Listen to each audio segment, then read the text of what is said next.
اعوذ باللہ من الشیطان اللعین الرجیم بسم اللہ الرحمن الرحیم الحمد للہ رب العالمین والصلاة والسلام علی النبی الکریم وعلی آلہ الطیبین الطاہرین المعصومین المنتجبین ولعنۃ اللہ علی اعدائہم من الآن الى قیام یوم الدین آمین یا رب العالمین. اما بعد فقد قال اللہ تبارک و تعالی فی قرآن مجید بسم اللہ الرحمن الرحیم ان اللہ وملائکتہ یصلون علی النبی یا ایہا الذین آمنوا صلوا علیہ وسلموا تسلیما الذین یؤذون اللہ ورسولہ لعنہم اللہ فی الدنیا والآخرہ وعد لهم عذابا مہینا. صدق اللہ العلی العظیم وصدق رسولہ النبی الکریم. سامعین گرامی قدر، دین کی جڑیں اور شاخ کے سلسلے میں بات چل رہی تھی، اصول دین اور فروع دین، اور اس میں بحمداللہ ہم 57 منزل پر پہنچے ہیں، جہاں توحید پروردگار، عدل الہی، نبوت اور امامت کے سلسلے میں اب گفتگو جاری ہے. امامت کیا ہے؟ امامت کا عہدہ کیا ہے؟ امامت کس کی طرف سے ہوتا ہے؟ امامت کے لیے قرآنی دلیلیں کیا ہیں؟ اور امام منصوص من اللہ ہوتا ہے، خدا اسے چنتا ہے. اور امام کے کوالٹی کیا ہوتی ہے، خصوصیت کیا ہوتی ہے؟ تو خدا معصومین پاک کا تعارف کراتا ہے کہ کسے معصوم ہونا چاہیے اور کسے امام ہونا چاہیے.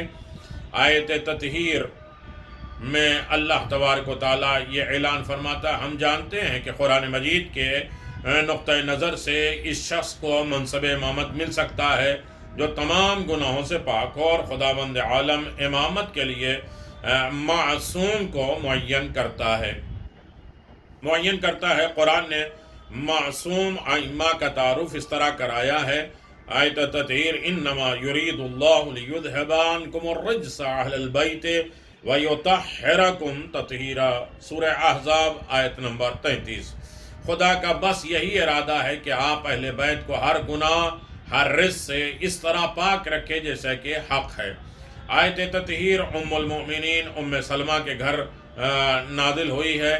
آیت کے نزول کے وقت حضرت علی ابن ابی طالب، جناب فاطمہ زہرا، حسن اور حسین حضرت کے پاس تھے. ام سلمہ کہتی ہیں کہ میں دروازے پہ کھڑی تھی. آیت تطہیر کے نزول کے بعد میں نے رسول خدا سے پوچھا کیا میں بھی اہل بیت میں نہیں ہوں؟ تو آپ نے فرمایا کہ تم وہ عورت ہو جس کی عاقبت بخیر ہے، تم رسول کی بیوی ہو. اصحاب میں نمایاں اشخاص کے گروہ یعنی عبداللہ ابن عباس، رسول صلی اللہ علیہ وسلم کے منہ بولے بیٹے عمر ابن ابی سلمہ، ابو سعید خدری، سعید ابن ابی وقاص اور انس ابن مالک وغیرہ نے آیت تطہیر کا نزول اس طرح بیان کیا ہے. اس گروہ نے جو روایت اس سلسلے میں رسول سے نقل کی ہے ان سب کا ایک ہی مفہوم ہے، اور وہ ہے کہ آیت تطہیر ام سلمہ سلام اللہ علیہا کے گھر میں پنجتن کی شان میں نازل ہوئی، اور نبی کی کوئی بیوی اس آیت کی مصداق نہیں ہے. پیغمبر مستقبل اہل بیت، پیغمبر مستقل ہمیشہ اہل بیت کا تعارف کراتے تھے. آیت تطہیر کے نزول کے بعد رسول خدا صلی اللہ علیہ وسلم نے مسلمانوں کو آیت اہل بیت کی عظمت، منزلت بتانے کے غرض سے اہل بیت کی معرفت کرانے کے سلسلے میں بہت بڑا اہتمام کیا، تاکہ مسلمانوں کو یہ بات معلوم ہو جائے کہ اہل بیت کون ہے، اور آئندہ کوئی جھوٹ بول کر اہل بیت میں شامل نہ ہو. تفسیر سیوطی، صحیح ترمذی، مسند ابن حنبل اور اسد الغابہ، تہذیب التہذیب، مسند ابن احمد، خصائص نسائی، مجموع الزاوید اور صحیح ترمذی جلد 3 172 171 13 248.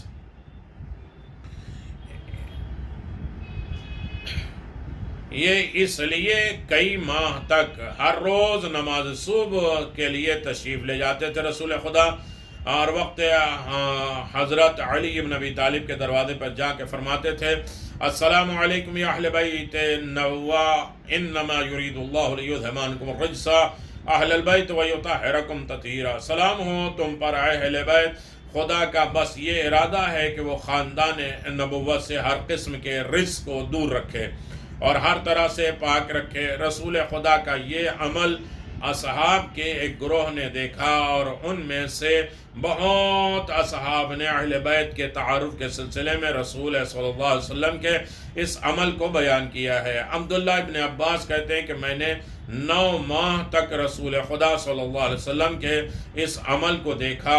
ہلال ابن حارث جن کو رسول خدا نے آزاد کیا تھا کہتے ہیں کہ میں نے 8 ماہ تک رسول کا یہ عمل دیکھا ہے۔ ابو برزہ صحابی نے 7 ماہ کی مدت بیان کی ہے۔ انس ابن مالک نے اس عمل کی مدت 6 ماہ بیان کی ہے۔ کتاب در منشور آیت وَأَمُرْ لَكَ بِالصَّلَاةِ کی تفصیل کے ذہن میں، استیاد، اسد الغابہ، مجموع الزوائد، یعنی یہ تمام معاملات میں آپ دیکھ لیں اہل بیت قرآن کے ہم پلہ ہیں، بالکل ہم لیول ہیں، ہم برابر ہیں۔ جو خصوصیت قرآن کی ہے وہی اہل بیت علیہ السلام کی ہے۔ رسول خدا صلی اللہ علیہ وسلم نے اہل بیت کو پہچانوانے کے سلسلے میں جو بے پناہ زحمت برداشت کی ہے وہ اس مسئلے کی اہمیت کی گواہ ہے۔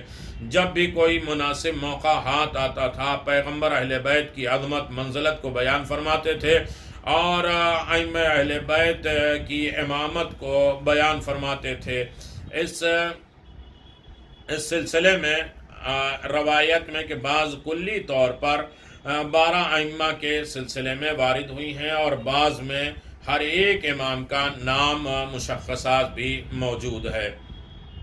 حدیث ثقلین، اہل سنت کے مشہور عالم ترمذی نے جابر بن عبداللہ انصاری کے قول کو اس طرح نقل کیا ہے کہ میں نے رسول خدا صلی اللہ علیہ وسلم کو روز عرفہ آخری حج میں دیکھا کہ اپنے مخصوص اونٹ پر تشریف فرما ہے اور فرما رہے ہیں لوگوں میں اپنے بعد تمہارے درمیان 2 چیزیں چھوڑنے والا ہوں، اگر تم ان سے تمسک رہو گے تو ہرگز گمراہ نہیں ہوگے، اور وہ ہے کتاب خدا اور میرے اہل بیت اطرت۔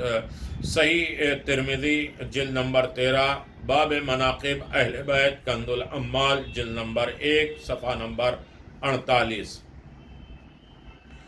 ترمذی کہتے ہیں کہ ابو سعید خدری، زید ابن ارقم، حذیفہ ابن اسعد نے بھی اس روایت کو نقل کیا ہے کہ جو آپ کے سامنے ہے۔ صحیح مسلم، مسند ابن احمد، سنن دامی، سنن بقی میں زید ابن ارقم کا قول اسی طرح نقل ہوا ہے۔ لوگوں آگاہ ہو جاؤ کہ میں تمہیں بھی تمہاری طرح بشر ہوں اور عنقریب خدا کے فرستادہ کی آواز پر لبیک کہوں گا، اور میں تمہارے درمیان 2 گراں قدر چیزیں چھوڑے جاتا ہوں۔ ایک کتاب خدا ہے جس میں نور و ہدایت ہے، اور کتاب خدا یقیناً بہت عظیم دولت ہے، اور اس کو میں آپ کی خدمت میں پیش کر رہا ہوں۔ اور حضور صلی اللہ علیہ وسلم نے فرمایا کہ میں تمہارے درمیان 2 گراں قدر چیزیں چھوڑے جا رہا ہوں۔ ایک کتاب خدا ہے جس میں نور ہدایت ہے، کتاب خدا سے تمسک اختیار کرو، دوسرے میں میرے اہل بیت اطرت ہیں۔ یہی حدیث مستدرک الصحیحین حلیۃ الاولیاء میں بے عبادت دیگر بیان ہوئی ہے۔ اہل سنت کے عالم حاکم کہتے ہیں یہ حدیث صحیح ہے۔ ملاحظہ فرمائیے کہ آپ نے پیغمبر اسلام صلی اللہ علیہ وسلم نے اہل بیت کو کہ جنہیں خدا نے ہر رجس سے پاک رکھا اور معصوم کہا ہے، قرآن کے برابر اور ہم پلہ قرار دیا ہے، اور مسلمانوں کو 2 گراں قدر چیزوں کی اتباع کرنے کا حکم دیا ہے، اور انہی سے پناہ حاصل کرنے کی تاکید کی ہے تاکہ گمراہی سے بچے رہیں۔ دوسرے یہ کہ قرآن اور اہل بیت کو ایک دوسرے سے جدا نہ ہونے والا جانتے ہیں، اور مسلمانوں کی سعادت اسی بات میں ہے، جانتے ہیں کہ مسلمان ان دونوں چیزوں سے متمسک رہیں گے، وابستہ رہیں گے، ان دونوں چیزوں سے کبھی الگ نہیں ہوں گے۔ رسول خدا نے راہ مدینہ اور مکہ میں واقع غدیر خم نامی تالاب کے کنارے ایک تقریر کی، اور تقریر کے ضمن میں فرمایا، صحیح مسلم باب فضل علی بن ابی طالب، مسند احمد بن حنبل جلد نمبر 4 صفحہ نمبر 366، سنن داؤدی جلد نمبر 3 431۔ یہ آپ اندازہ لگائیں کہ معصوم ہونا ضروری ہے۔ قرآن کے لحاظ سے وہی شخص منصب امامت پر فائز ہو سکتا ہے جو معصوم ہوگا۔ خداوند عالم قرآن میں خود ہر ایک گناہ سے محفوظ اشخاص کا تعارف کراتا ہے اور پیغمبر کے اہل بیت کو معصوم قرار دیتا ہے۔ پیغمبر اکرم نے بھی اہل بیت کی عظمت منزلت کو بیان کیا ہے۔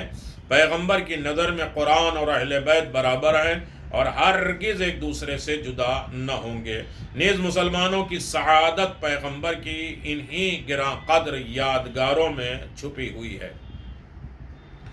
آیت تطہیر کن لوگوں کی شان میں نازل ہوئی ہے، اس کا بھی ہمیں کبھی غور کرنا چاہیے۔ آیت تطہیر کے نزول کا واقعہ کیا ہے، کس ضمن میں آیت ہے، اہل بیت کے تعارف کے سلسلے میں پیغمبر اسلام کا کردار کیا تھا، کتنے مہینے کس طریقے سے در اہل بیت پہ سلام کرتے رہے، حدیث ثقلین سے آپ کیا سمجھتے ہیں، کس وقت جو ہے حدیث ثقلین پیغمبر اسلام صلی اللہ علیہ وسلم نے بیان فرمایا، یہ ساری چیزیں ہمارے ذہن و فکر میں ہونی چاہیے اور لوگوں کے لیے ایک قابل دلیل باتیں گفتگو ہونی چاہیے۔ میں آپ کی خدمت میں یقیناً یہ امامت کا سلسلہ ہے اور امامت عظیم دلیل ہے، سے ثابت ہے کہ منصب امامت انسان کے لیے ایک اعلیٰ ترین منصب ہے۔ کیا پیغمبر اسلام ان تمام اولی العزم انبیاء بھی منصب امامت میں حامل ہیں؟ اگر امام معصوم نہ ہو تو کون سی مشکلات پیش آ سکتی ہے؟ امام کے لیے بھرپور علم کا حامل ہونا کیوں ضروری ہے؟ دلیل سے ثابت کریں کہ امام کو سب سے بڑا شجاع، زاہد، نفیس، باوقار اور اخلاق اور نقطہ نظر سے سب انسانوں کے لیے جاذب اور پرکشش ہو کہ جو امامت کی طرف اور امام کے اخلاق کی طرف، ان کے کردار کی طرف انہیں بلانے کی ضرورت پڑے اور وہ بلائیں۔ امام کا انتخاب کس کی ذمہ داری ہے؟ امام کو چنتا کون ہے؟ امام کا انتخاب کون کرتا ہے؟ مسلمانوں کے ایک گروہ اہل سنت کا یہ عقیدہ ہے کہ پیغمبر اسلام نے جب دنیا سے رحلت فرمائی تو کسی کو اپنا جانشین مقرر نہیں فرمایا تھا۔ ان کا یہ عقیدہ ہے کہ پیغمبر اکرام کے جانشین کا انتخاب لوگوں کی اپنی ذمہ داری ہے اور یہ کام مسلمانوں کے اجماع کے ذریعے جو شرعی دلیل میں سے ایک دلیل سے انجام پایا۔ اہل سنت کا کہنا ہے کہ رحلت پیغمبر کے بعد یہ کام انجام پایا اور پہلے خلیفہ امت کے اجماع سے ہی خلافت کے عہدے پر منتخب ہوئے تھے، اور جبکہ دوسرے خلیفہ کا انتخاب اجماع امت کے بجائے آپ دیکھیں پایا جاتا ہے، اور پہلے خلیفہ نے ذاتی طور پہ خود کروایا تھا، جبکہ دوسرے خلیفہ نے اپنے جانشین کے انتخاب کے لیے 6 افراد پر مشتمل ایک شورا کمیٹی تشکیل دی، اور اس شورا کے ممبران حضرت علی علیہ السلام، عثمان، عبد الرحمن ابن عوف، طلحہ، زبیر، سعد ابن ابی وقاص وغیرہ کو قرار دیا۔ اس شورا نے 3 افراد کی اکثریت سے، یعنی سعد ابن ابی وقاص، عبداللہ، الرحمن ابن عوف،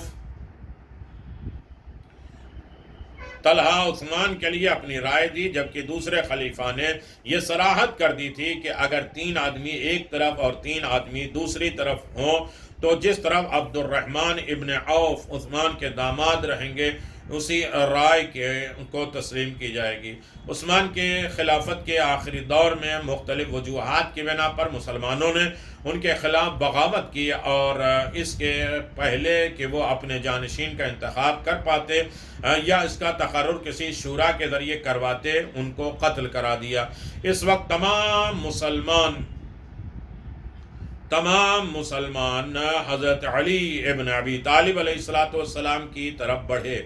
پیغمبر کے جانشین کے طور پہ ان کی بیعت کے سوائے شام کے گورنر معاویہ کی، جس نے حضرت علی کی بیعت سے انکار کر دیا، ان کے خلاف بغاوت کا علم بلند کر دیا، کیونکہ اسے یقین تھا کہ حضرت علی ابن ابی طالب علیہ السلام اسے موجودہ عہدے پر باقی نہیں رکھیں گے۔ معاویہ کے حضرت امیر المؤمنین علی بن ابی طالب کے خلاف بغاوت کا علم بلند کرنے سے اور علم بلند کرنے سے تاریخ اسلام میں ناگوار مرگ آفرین حادثات کا دور شروع ہوا، جس کے نتیجے میں بے گناہ مسلمانوں کی ایک بڑی تعداد کا خون بہہ گیا۔ یہاں پر علمی اور تاریخی بحثوں اور واضح کرنے کے لیے بہت سے سوالات ابھرتے ہیں، جن میں سے چند اہم سوالات یہاں ذکر کرتے ہیں۔ کیا امت کو پیغمبر اسلام کا جانشین مقرر کرنے کا حق حاصل ہے؟ اس سوال کا جواب بالکل آسان ہے۔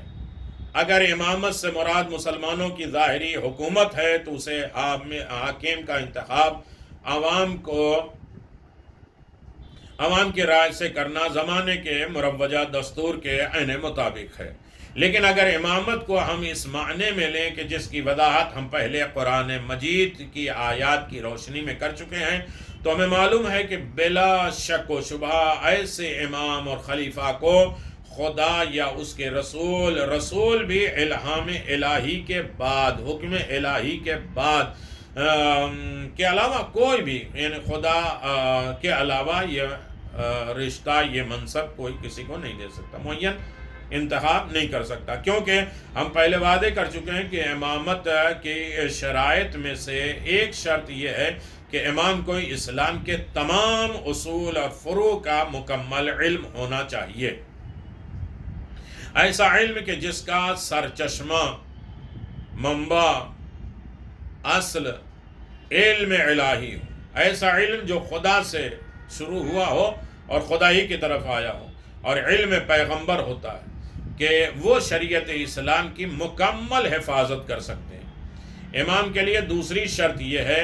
کہ وہ معصوم ہو، یعنی ہر طرح کے گناہوں، خطاؤں سے اس کی خدا کی طرف سے حفاظت ہو، تاکہ وہ امامت کے منصب اور امت کے روحانی، مادی اور ظاہری اور باطنی رہبری کے عہدے پر فائز ہو سکیں۔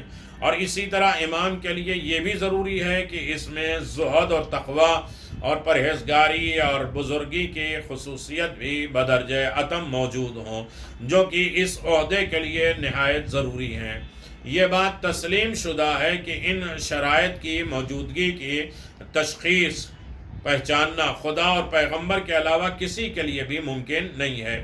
وہی خدا ہے جو یہ جانتا ہے کہ کسی شخص کی روح عصمت کے درجے پر فائز، اور وہی ہے جو یہ جانتا ہے کہ کس شخص میں امامت کے مقام کی اہلیت کے لیے اہلیت پائی جاتی ہے، ضروری علم و فضل اور زہد و تقوی اور شجاعت، بزرگی کس میں موجود ہے، یہ خدا ہی جانتا ہے اور خدا ہی منتخب کرتا ہے۔ جن لوگوں نے امام اور خلیفہ پیغمبر اسلام صلی اللہ علیہ وسلم کے بعد تقرر کو، یعنی مقرر کرنے کو لوگوں کے سپرد کر دیا ہے کہ لوگ جو ہے اپنا امام بنائیں، در حقیقت انہوں نے امامت کے صحیح قرآنی مفہوم کو سمجھنے کے بجائے اسے تبدیل کر کے رکھ دیا۔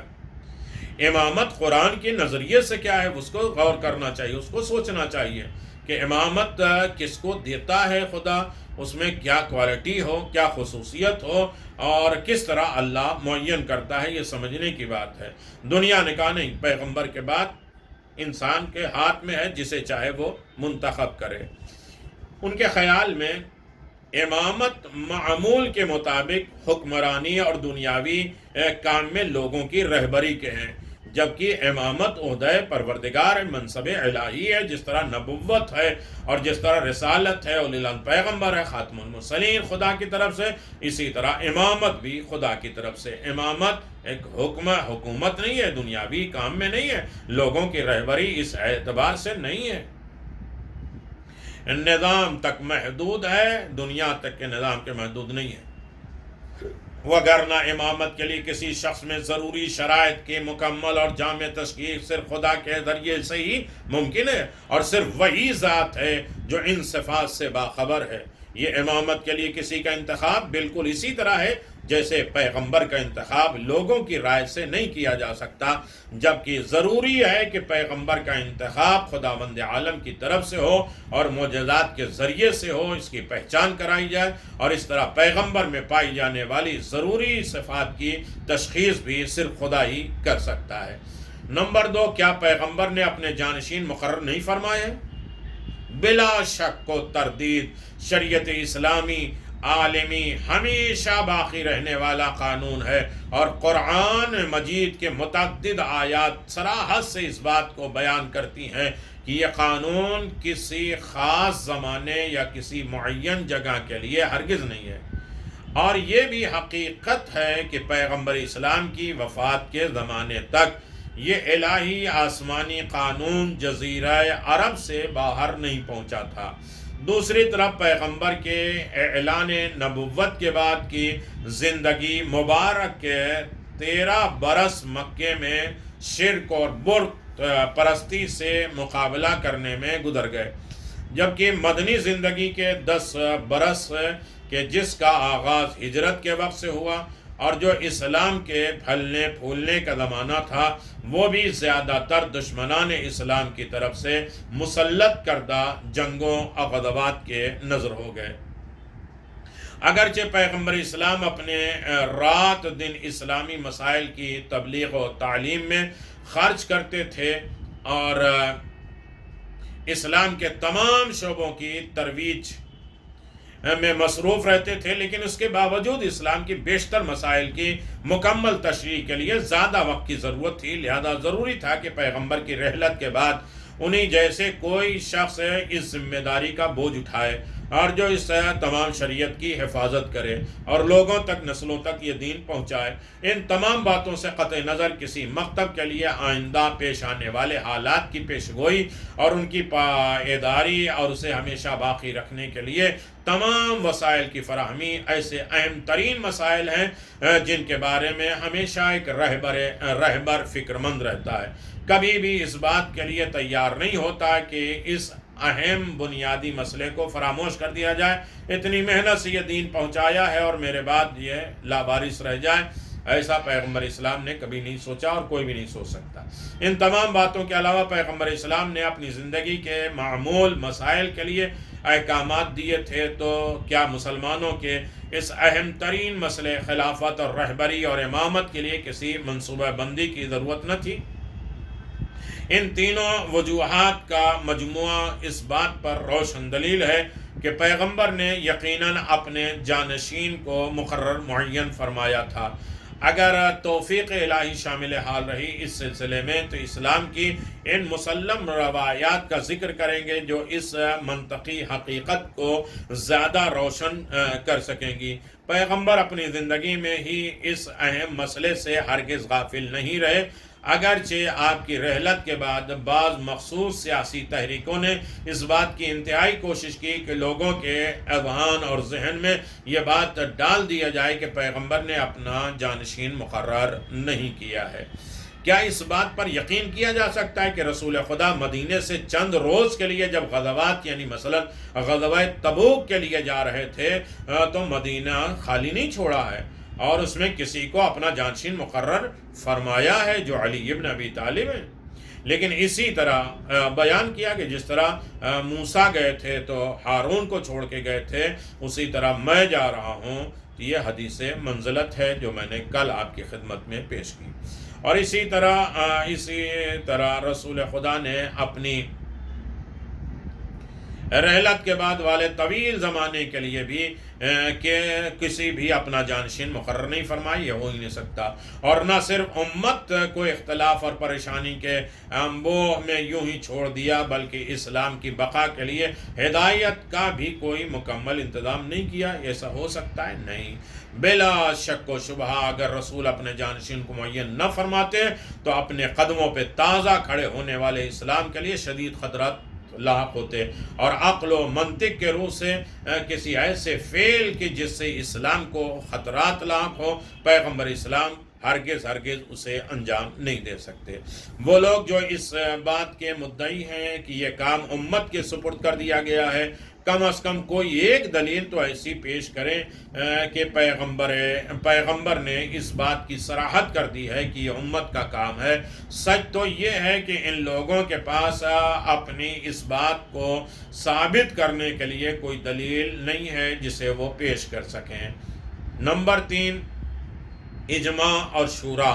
اگر ہم یہ فرض بھی کر لیں کہ پیغمبر اسلام نے اس اہم ترین مسئلہ جانشینی کو در حقیقت اسلام کی حیات کا مسئلہ ہے پر کوئی توجہ نہیں کی، معاذ اللہ جانشین کے انتخاب کے تمام تر ذمہ داری مسلمانوں کے کاندھے پہ ڈال دی، تو ہمیں اس بات کا بھی بخوبی علم ہے کہ اجماع سے مراد تمام مسلمانوں کا اتفاق رائے ہے، لیکن خلیفہ اول کے خلافت کے سلسلے میں اس طرح کا اتفاق رائے بالکل حاصل نہیں ہوا۔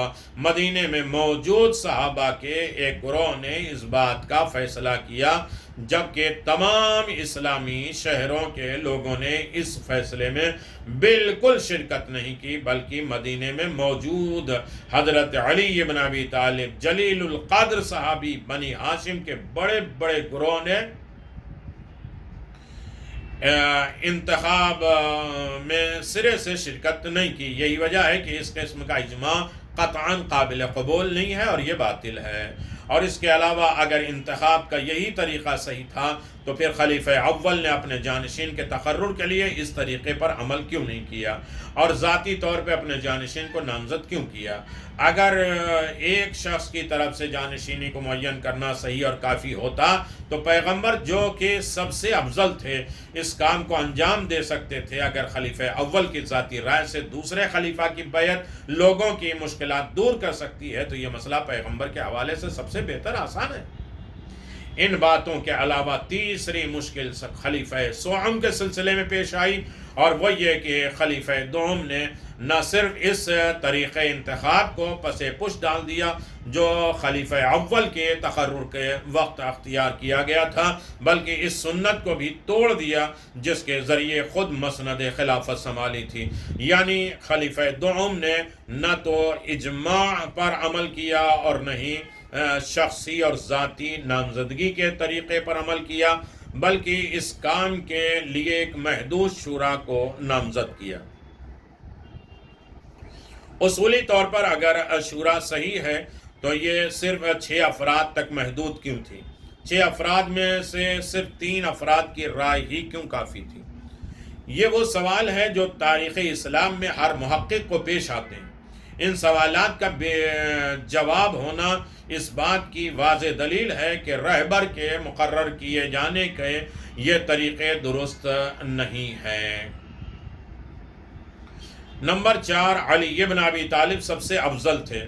اگر ہم یہ فرض کر لیں کہ پیغمبر نے کسی بھی شخص کا اپنے جانشین کے طور پہ تعارف نہیں کرایا تھا تو یہ بھی فرض کریں کہ اس اہم کام کی ذمہ داری لوگوں پر تھی، یا کیا یہ صحیح ہے اور عدل کے مطابق ہے؟ جانشین کے انتخاب کے وقت ایک ایسے شخص کا جو علم، تقوی اور دیگر امتیازات کی بنا پر سب سے بہتر، سب سے اعلیٰ، سب سے افضل ہو اسے نظر انداز کر دیا جائے، اور ایک ایسے شخص کا انتخاب کیا جائے جو ان سے کمتر ہو؟ تاریخ اسلام کے سب سے بڑے اہل علم حضرات جن میں اہل سنت کے علماء بھی شامل ہیں، سب نے بڑے واضح الفاظ میں لکھا ہے کہ حضرت علی بن ابی طالب اسلامی مسائل کے سب سے بڑے عالم تھے۔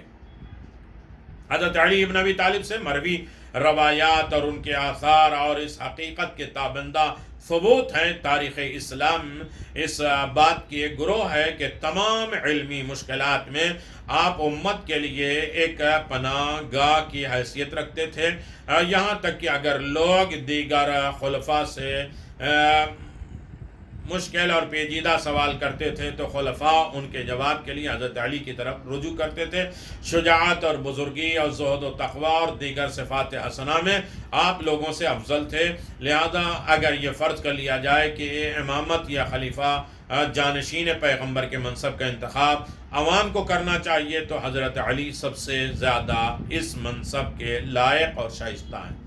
ان بحث کو ثابت کرنے کے لیے کافی سند موجود ہیں جن کا ذکر اختصاص کے پیش نظر یہاں ممکن نہیں ہے جو بیان کی جائے گی۔ اب سوچئے امام اور خلیفہ پیغمبر کا انتخاب عوام کیوں نہیں کر سکتے؟ پیغمبر اپنے لیے جانشین مقرر کیا تھا یا نہیں؟ پیغمبر نے اپنا جانشین مقرر کیا تھا۔ عقل و منطق کے رائے میں اگر انسان سوچے تو اس کا ثبوت مل جائے گا۔ اور پہلے 3 خلفاء کے انتخاب کا طریقہ کیا تھا؟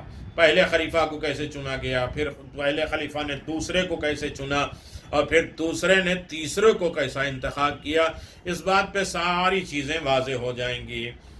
کیا پہلے تینوں خلفاء کے انتخاب کا طریقہ علمی اسلامی اصولوں کے مطابق تھا؟ یہ بھی سوال پر غور کرنا چاہیے۔ جن دلائل کے بنیاد پر حضرت علی بن ابی طالب خلافت کے لیے سب سے زیادہ مستحق رکھتے تھے، ان کو ذکر کیا جائے، سوچا جائے، بتایا جائے، بیان کیا جائے، اور پھر اس کے بعد انسان اس منزل کمال تک پہنچ سکتا ہے۔